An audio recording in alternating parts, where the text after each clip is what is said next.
Zora Neale Hurston wrote "Their Eyes Were Watching God" in 7 short weeks while she was on the island of Haiti. It was not well received at the time because of the strong feminist overtones present throughout the book. The book's primary focus is on the main character Janie, beginning with her early years while she is living with her grandmother, and continuing through most of the rest of Janie's life. Interestingly enough, the first chapter of the book describes a scene that chronologically happened near the end of Janie's story. One of the first memorable passages occurred in the second chapter when Janie was 6 years old. Janie had been playing with many other white children, and a man came along and took their picture.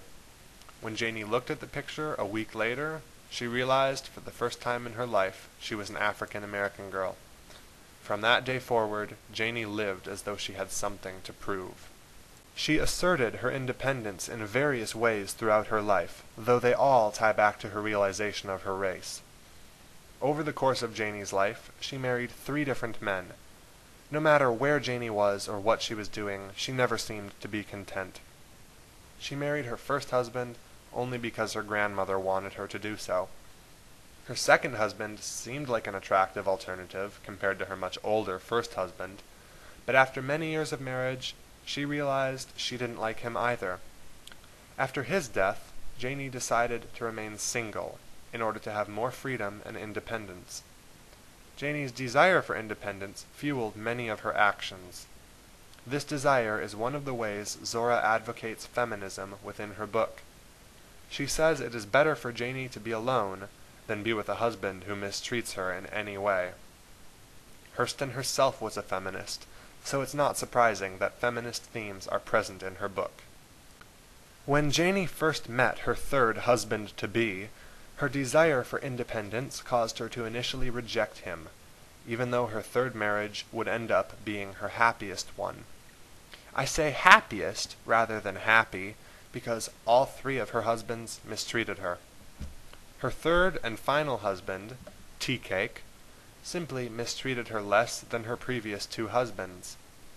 He also seemed more able to love her in a way she could understand than her previous 2 husbands had been able to.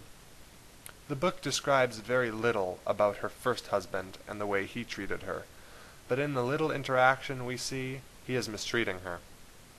Zora is a bit more detailed regarding Janie's second marriage. She depicts Janie's second husband as a jealous, controlling man with a fiery temper who puts the good of his town over the good of his wife. Even on his deathbed, he refused to see Janie because of an insult she had paid him in public. Husband number 2, along with most other men, made a big deal about Janie's hair. Her hair was long and luxurious, and it seemed to symbolize her beauty. Zora used many other symbols throughout her book, including many trees and gates. In each example, the tree or gate symbolizes something unique. One gateway may symbolize freedom, like when Janie runs through her first husband's gate to meet her second husband.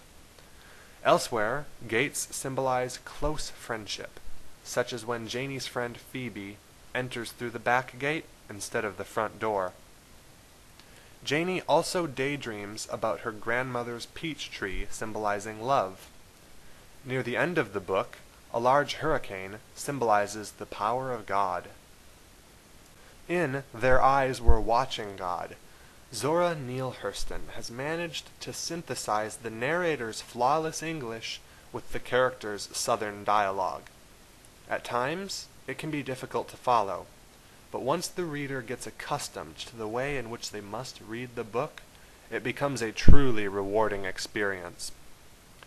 An alert reader will easily catch on to the nuances of this work. This book has its faults. Every book does. But Zora Neale Hurston's most recognized novel is very unique. Few modern novels attempt to replicate the Southern dialogue, because few modern authors are familiar with it. Zora knew the South's trivialities inside and out, and she proves it here by writing her novel the way locals would have spoken. I feel that Their Eyes Were Watching God deserves 91 out of 100 points.